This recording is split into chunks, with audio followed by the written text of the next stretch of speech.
د خوست ولایت زراعت ریاست مسؤلین وایي چې د تګ سره د خوست په بیلابیلو ځایونو کې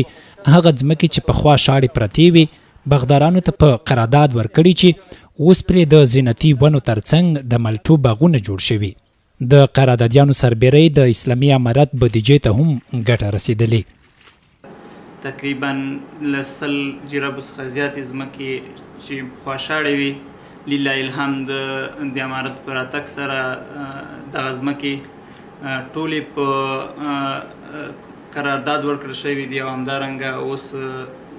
په ګټې اخیستنې ته هم سپارل شوي دي. چې حافظ محمد او سیف الله چې له دولت یې شاړې ځمکې قرارداد کړي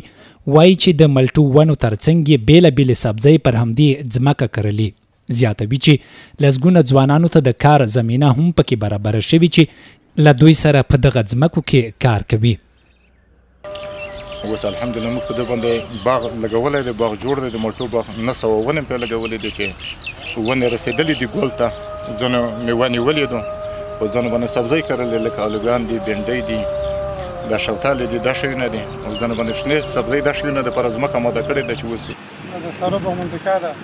پنځه جربه موزګه ده، اقتشان ده، اوس دغه د ابو ده یو کورس کې روان دی، لاس 15 ملګري نور سره دي، حکومت خپل هغه ورکو وسنه میږي عواید ورکو دغه یو مصرف وی لګیای. د خوست مرکز په ګډون په ولسوالیو کې اوس هم په لسګونو جریبه ځمکې شته چې لا هم شاړې پرتې دي.